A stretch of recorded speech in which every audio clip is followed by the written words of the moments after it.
की रात्रि तूने अपना दरवाजा खोलकर मेरे लिए रखा, दरवाजे पर दीप टिमटिमाया, दीप प्रज्वलित रहा, तूने मुझे मधु का भोग लगाया। आज का रात्रि पूरी पृथ्वी के लिए धन और वैभव की रात्रि रहेगी। तपस्या के दिन व्यक्ति जो भगवान शंकर को बेलपत्र जब समर्पित करता है और बीज की पत्ती पर चंदन लगाकर मध्यस्थ जोड़कर शहद लगाकर शिव को जब समर्पित करता है तो उसका भाग्य कितना भी विपरीत चल रहा हो, उसकी किस्मत की रेखा कितनी भी विरोधी कितनी भी विपरीत चल रही हो, वो अपने आप से बदला दिया, अपने आप से। पहला चंदन बाबा के शिवलिंग पर, दूसरा गणेश जी पर चंदन की उंगली, तीसरा सदानंद कार्तिकेय पर चंदन की उंगली, चौथा अशोक सुंदरी पर चंदन की उंगली, पांचवा जलाधारी पर चंदन की उंगली, छठा जो शिवलिंग का जल बह रहा है इसके ठीक विपरीत की ओर चंदन की उंगली, और सातवां चंदन नंदी के मस्तक के ऊपर जो दो सींग लगे रहते हैं उस पर चंदन की उंगली। ये कब लगाई जाती है? या तो अमावस्या के दिन आपको लगता है कि हमारे पूर्वजों का उद्धार नहीं हुआ, हमारे पूर्वजों का कल्याण नहीं हुआ, कहीं अधोगति में कोई चला गया है, उसका बस एक बार, रोज नहीं जरूरत है, तुलसी की लकड़ी पानी में घुमाकर, लकड़ी नहीं हो तो माला तो होगी, जल में भ्रमण कराकर, जल में घुमाकर, तुलसी की लकड़ी को जल में डालकर स्नान जो करता है, हाथ को घुमाना है, लकड़ी डालकर नहीं रखना है, घुमाकर अपने पूजन वाले स्थान पर रखना, या पानी में पहले से घुमा लो, उस पानी को ले जाकर डालकर अमावस्या स्नान जो जीव करता है शिव महापुराण की कथा होती है। जितने वर्ष में सोमती पड़ती है, सोमती अमावस्याएं पड़ती है, शनिचरी अमावस्याएं पड़ती है, सारी अमावस्या का पुण्य अमावस्या के दिन शाम के समय पर कटोरी में सरसों का तेल ले लीजिए, शंकर के शिवलिंग पर किसी मंदिर में जाकर सरसों का तेल शिव पर चढ़ा, तेल चढ़ते समय शंकर के शिवलिंग पर त्रिपुंड बना दें। ये एक उंगली, चीटी उंगली के पास वाली उंगली शंकर के शिवलिंग पर टच कर कर रखें और अपनी मनोकामना पूर्ण करें। बाबा विश्वनाथ पूरा करता है। शनिवार के दिन जो पीपल के वृक्ष में सरसों के तेल का दीप लगाता है उसको शनि कभी परेशान नहीं। बस एक पितरों को भजना है। कोई ने कह दिया कि पितर दोष है, पितरों का दोष लगा हुआ है, या पितरों का दोष है घर में, कोई कहे कि वास्तु का दोष है घर में।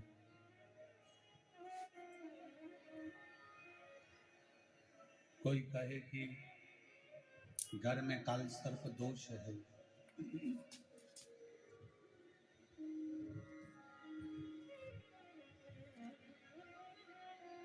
कोई कहे पितरों का दोष है, कोई कहे काल सर्प दोष है,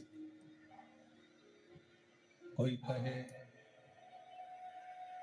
वास्तु का दोष है।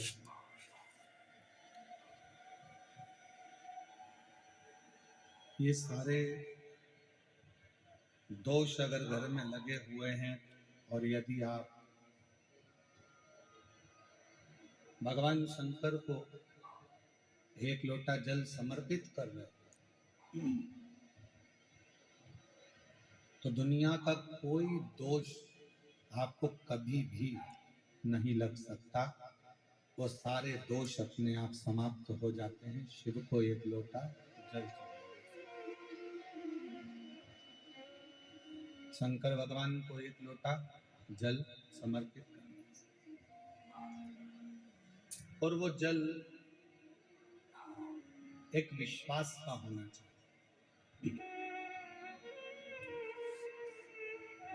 शिव मंदिर में अगर आप लोग जा रहे हैं एक लोटा जल चढ़ाने के लिए, कोई पितृदोष है, कोई काल सर्प दोष है, कोई वास्तु दोष है, कोई दूसरा दोष लग गया, कोई दूसरा दोष लग गया, कोई कहता है कि बेटी को मंगल लग गया, कोई कहे बेटे को बुध लग गया, कोई कहे शनि लग गया, कोई कहे गुरु लग गया, कोई कहे ये लग गया, तो उसको कह देना कि हमको तो केवल एक लगा है और वो हमारा शंकर लगा है, और वो लगा है तो फिर कोई दोष नहीं। जब एक बार जिसको शिव लग जाए, एक बार जिसको शंकर लग गए, एक बार जिसको शिव लग गए, तो फिर दूसरा कुछ नहीं लगता।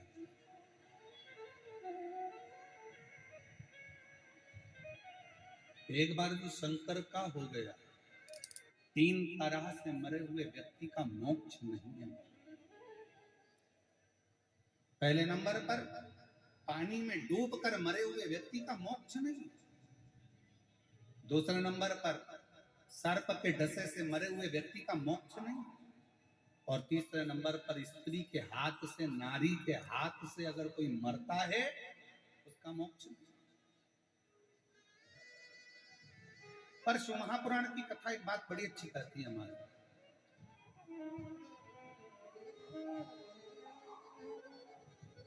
18 पुराणों में, 6 शास्त्र में, 4 वेद में, उपनिषदों में केवल एक शिव महापुराण की कथा एक ऐसी है कि अगर जिंदगी में कोई कितना भी पाप करा हो, अगर वो एक बार शिव महापुराण की कथा सुनकर जाने वाले व्यक्ति का मात्र मुख का भी दर्शन कर लेते हैं, तो पाप से मुक्त हो। और ये स्वयं, और ये याद रखना, ये सीवर वाला महाराज नहीं बोल रहा, गीता प्रेस गोरखपुर की शिव महापुराण की किताब लेकर आओ, पोथी लेकर आओ, और उसको गीता प्रेस गोरखपुर की शिव महापुराण के विधेश्वर संहिता का अध्ययन करो, पढ़ो। उसमें मिलेगा श्री शिवाय नमस्तुभ्यम बोलने वाले के मुख का मात्र दर्शन कर लो तो अश्वमेध यज्ञ का फल प्राप्त हो जाता है और हमारे जीवन के सारे कष्ट समाप्त हो जाते।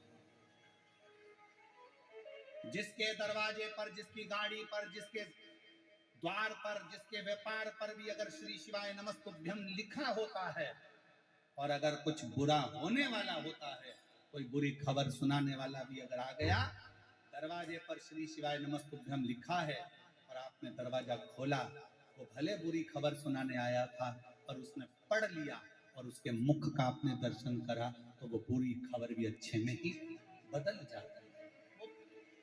शास्त्र कहता है कि शिव महापुराण की कथा यहां तक वर्णन किया गया, यहां तक कहा गया कि शिव महापुराण की कथा का रसतत्व साधन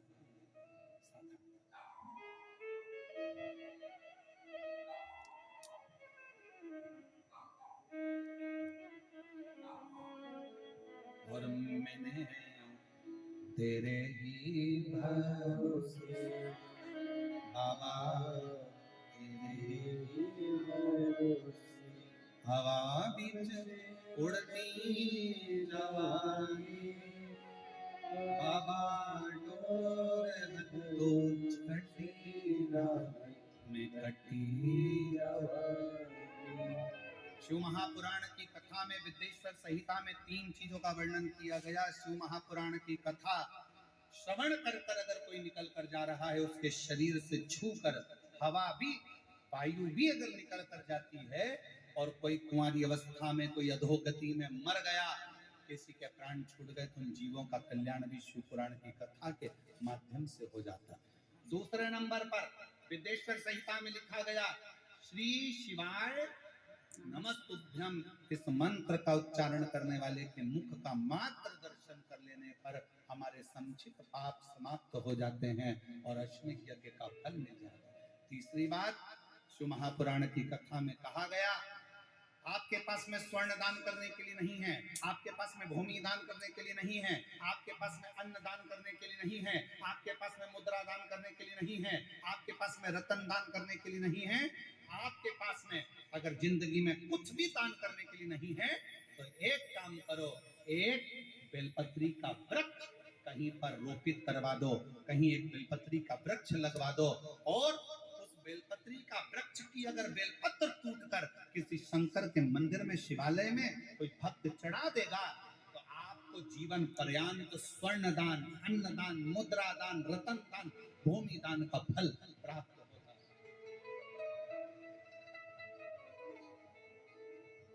एक बेलपत्र जीवन का सुख दे देगा, एक बेलपत्र।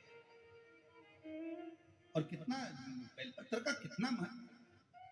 चंचुला 2 स्थान पर पहुंचा। पहला, गोकर्ण क्षेत्र और दूसरा काशी क्षेत्र।